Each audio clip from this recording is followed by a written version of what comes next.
She trained for years, broke barriers, and became a pilot.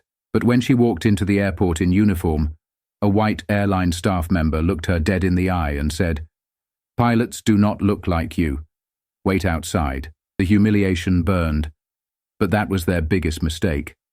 Because in just minutes, she took one action that exposed their racism and shut their entire company down. And by the time they realized who she really was, it was already too late. The automatic doors slid open as Captain Maya Brooks stepped into the airport. Her polished black shoes clicking against the tile floor, the weight of exhaustion pressed against her shoulders, but she carried it with pride. She had just landed from a grueling 12-hour international flight, one that she had captained with precision, grace, and an unshakable determination. The adrenaline had worn off, and all she wanted now was a few moments of peace before her next assignment. Her crisp navy blue uniform, adorned with the airline's emblem, hugged her frame with authority. Gold-striped epaulets gleamed on her shoulders, a testament to the years she had sacrificed to earn them. As she adjusted her captain's hat, she exhaled deeply, ready to make her way to the executive lounge reserved for airline staff and pilots. She strode toward the entrance, the familiarity of the space wrapping around her like a second skin. This airport had been her home away from home for years. But as she reached for the door handle, a shadow moved in front of her. Mark, a white male airline staffer, stepped forward, blocking her path. He stood firm, eyes narrowed as he scanned her from head to toe, his lips pressing into a thin line. "Pilots do not look like you. Wait outside," he said, his voice flat, dripping with condescension. Maya's heart slammed against her ribs. For a split second, she thought she had misheard him. The words were so sharp, so absurd, that they felt like a cruel joke.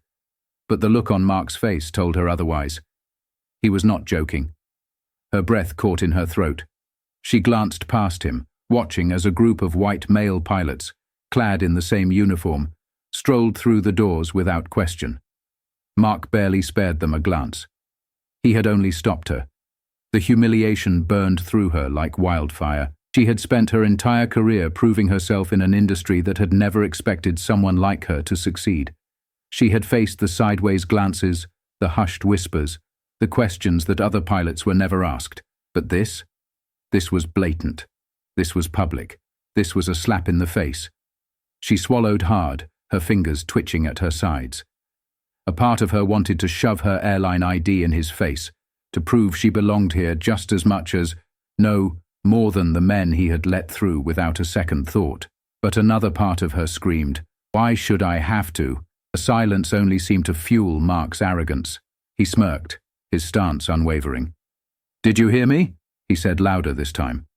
Outside, a security guard, a tall man with a neutral expression, approached. His presence alone sent a fresh wave of frustration coursing through her veins. "Ma'am, I am going to need you to step away," the guard said, his voice firm but not aggressive. He looked at her uniform, at the wings pinned to her chest, but still, he did not question Mark's authority. He did not ask for an explanation. He simply moved to enforce an unspoken rule that had been placed upon her. Maya clenched her fists, her nails biting into her palms.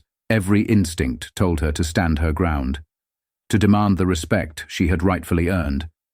But she had been here before, in other forms, in other moments. She knew how quickly this could escalate. She knew how the story would be spun if she raised her voice, if she pushed too hard. And that made her even angrier. The airport buzzed around her, oblivious to the battle unfolding just beyond the lounge entrance. Travelers hurried past, flight attendants chattered, announcements droned over the intercom. And yet, here she stood, frozen in a moment that should never have happened. Her mind raced. She could argue, she could fight, she could prove herself. Or she could do something bigger. Slowly, Maya took a step back, not in retreat, but in strategy. She reached into her pocket, pulled out her phone, and hit record. The humiliation, the injustice, the undeniable proof of discrimination. She would not let it be swept under the rug. Not this time. As the camera rolled, she spoke clearly, her voice unwavering. "My name is Captain Maya Brooks. I am a black female pilot for this airline. And today I was told I do not look like a pilot. The security guard shifted uncomfortably. Mark's smirk faltered. But it was too late, because the world was about to see exactly what she had just endured. Maya stood frozen, the weight of the moment pressing down on her. But in that instant, as the camera recorded every second of her humiliation, a memory flickered in her mind. One she had carried since childhood. She was 8 years old, sitting in an airport terminal with her father. He had pointed to the sky, watching a commercial plane soar through the clouds. "One day that will be me," she had said with innocent certainty. The father had smiled but hesitated before responding. "Then you'll have to be twice as good, Maya, because people will try to tell you that you don't belong." She had not understood it then, but she did now. Growing up, Maya had always been drawn to aviation. While other kids played with dolls or bikes, she memorized aircraft models, built planes from cardboard, and dreamed of the day she would sit in a cockpit. But dreaming was not enough. The road to becoming a pilot was brutal. First there was flight school. The moment she walked into her first class, she felt the weight of being the only woman, the only black student, the only person who had to prove over and over again that she deserved to be there. Her instructors doubted her skills. Fellow trainees second-guessed her decisions. When she aced simulations, they called it luck. When she made a minor mistake, it was proof that she was not cut out for the job. But Maya did not break. She studied harder. She trained longer. She became so undeniably skilled that no one could ignore her. Then came the airline industry. Getting hired as a commercial pilot should have been the moment her struggles ended. Instead, it was only the beginning. Passengers mistook her for a flight attendant. Senior pilots overlooked her for leadership opportunities. Male colleagues made jokes about letting a woman fly. And the unspoken rules of the industry, the quiet, subtle ways racism and sexism thrived, kept her constantly on guard. And yet, through it all, she never backed down. She had flown hundreds of flights, logged thousands of hours, and earned the respect of those who actually mattered. But today, right here, in this airport, none of that seemed to matter. Not to Mark, not to the security guard, not to the silent system that still told people like her that they did not belong. But Maya refused to accept that. Her father's words echoed in her mind. Be twice as good. A slow, steady fire burned in her chest. If they thought she would just walk away quietly, they had another thing coming. She was not just going to stand her ground. She was going to make sure the world saw exactly what was happening. Because this moment, this humiliation, was going to be the beginning of something much, much bigger. Maya kept her phone steady, her hands trembling, not from fear, but from pure, controlled fury. The weight of the moment sat heavy in her chest, but she refused to back down. Mark's smirk wavered as he realized what was happening. His eyes flickered between Maya's phone and the security guard, calculating his next move. "You can't record here," Mark snapped, stepping forward as if he could physically intimidate her into submission. Maya did not flinch. "I'm just documenting company policy in action," she replied smoothly. "Unless you'd like to explain why I'm the only pilot being stopped." The security guard shifted uncomfortably, glancing at the uniform Maya was wearing. The same uniform he had seen dozens of white men walk through with no issue. Mark's face hardened. "I don't make the rules." Maya raised an eyebrow. "But you do enforce them selectively." A small crowd had started to gather. Airport employees, a few curious travelers, and even some fellow pilots. All watching, all listening. Some whispered amongst themselves. Others pulled out their own phones. Then a voice cut through the tension. "Captain Brooks!" Maya turned. A white male pilot, Captain David Harper, stepped forward, confusion on his face. He was one of the senior pilots for the airline, well respected, and, more importantly, one of the men Mark had let through without question just minutes ago. "What's going on here?" Harper asked, looking between Maya, Mark, and the security guard. Mark's expression shifted immediately. His shoulders stiffened, his smirk vanishing as he scrambled for an answer. "Oh, just a misunderstanding," he stammered. Maya's stomach twisted. She had seen this game before, Now that a white man had entered the conversation, Mark was suddenly all about misunderstandings. But Maya was done playing. "No misunderstanding," she said, voice steady. "I was told I don't look like a pilot and to wait outside. I've been standing here being denied entry while every white pilot walked in without question." Harper's brow furrowed. "Is that true?" he asked Mark. Mark's mouth opened, then closed. He had no good answer.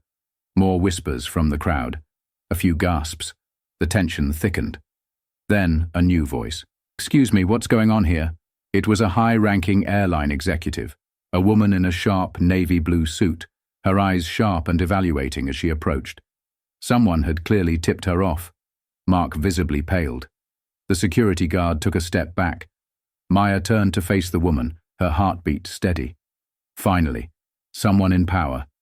And she was about to make sure this moment did not get swept under the rug. The executive's eyes swept across the scene, quickly assessing the tension in the air. She was a middle-aged woman with a sharp, no-nonsense demeanor, the kind of person who had spent years maneuvering through corporate bureaucracy.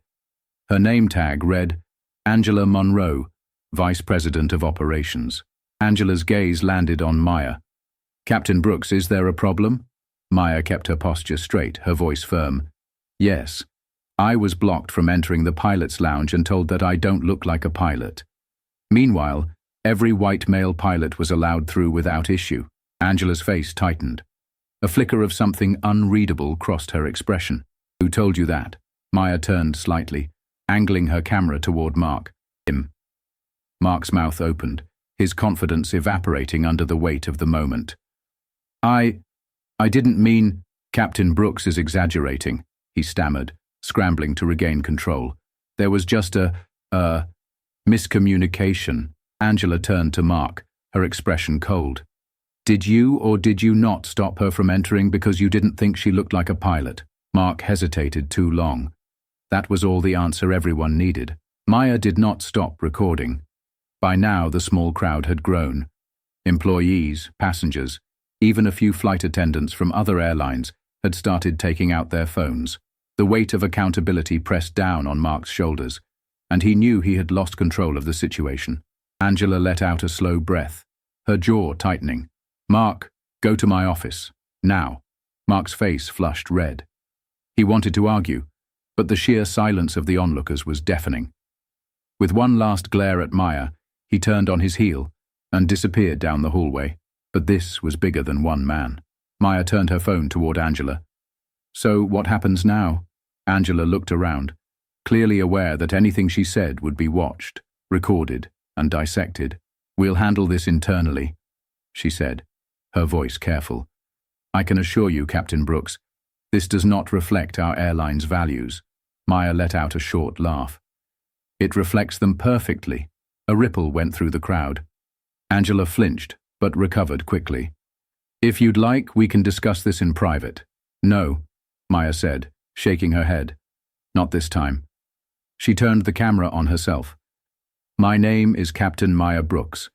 I am a black female airline captain, and today I was publicly humiliated by an airline employee who told me I didn't look like a pilot, even as my white male colleagues walked past him without issue." Angela took a small step forward. "Captain Brooks." Maya ignored her and continued speaking into the phone. "I want every single person watching this to know that this is what systemic racism looks like. This is how black professionals, even those at the highest levels, are treated in industries that refuse to acknowledge their own bias. And I am not going to let this slide." She stopped the recording, uploaded it instantly. Within minutes, her phone exploded with notifications. Her video was going viral. Angela's phone buzzed. The murmurs around them grew louder. Someone from the corporate office was calling. The weight of the moment crashed down around them all. This was no longer just an internal issue. This was about to be a national reckoning. Maya watched the notifications explode on her screen. Hundreds of likes, thousands of shares, and an avalanche of comments poured in within minutes. People were furious. "This is disgusting. Fire him now. We stand with Captain Brooks." The video was everywhere. Activists, journalists, and even celebrities started reposting it, demanding accountability. Angela's phone rang again.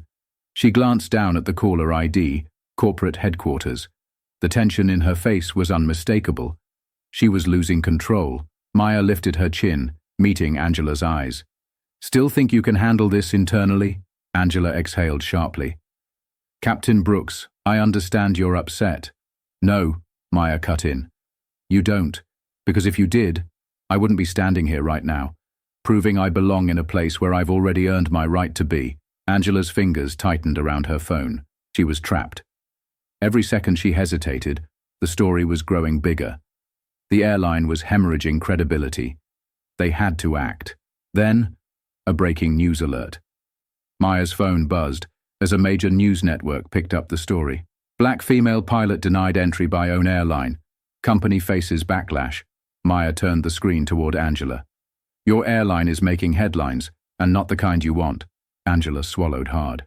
"Captain Brooks, what do you want?" Maya didn't even pause. "Public accountability. I want an official statement from this airline admitting that racism is a problem. I want Mark fired, immediately. And I want an investigation into how many other black pilots have faced this kind of discrimination." Angela hesitated. This was bigger than her now. This was an existential crisis for the company. She exhaled sharply and pressed a number on her phone. "Get me the CEO now." Maya folded her arms, waiting. The airline had underestimated her, and now they were paying the price. The next 24 hours were a public relations disaster for the airline. Maya's video had reached millions by morning. News anchors dissected the footage. Activists demanded justice, and customers threatened to boycott the airline. By noon, the CEO was forced to act. A press conference was called. The airline's logo loomed behind the podium as the CEO, a stiff, middle-aged white man, adjusted the microphone. Cameras flashed. Reporters leaned in. He cleared his throat. "On behalf of this airline, I want to offer a formal apology to Captain Maya Brooks." Maya sat in the front row, arms crossed. She was not here for empty words. The CEO continued, his voice measured but tense. "The behavior displayed by our employee was unacceptable and does not reflect our company's values." Maya's jaw tightened. "It absolutely does." Then, the moment that mattered. Effective immediately, the employee responsible has been terminated. Additionally, we are launching a full investigation into racial discrimination within our organization. We will be implementing mandatory racial bias training for all employees, effective immediately. The reporters erupted with questions. "Why did it take a viral video for you to act? Has this happened before?" "Captain Brooks, do you accept this apology?" Maya stood. The room fell silent. She stepped toward the microphone, her voice steady but powerful.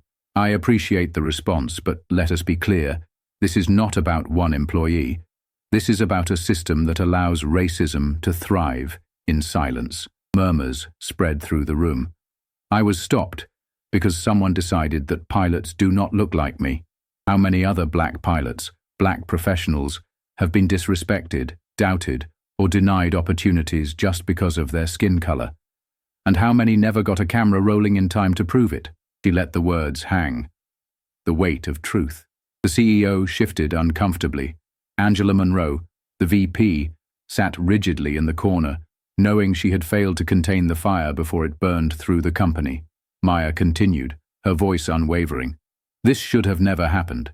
But since it did, I will use this moment to demand better, for myself and every other black pilot who follows after me."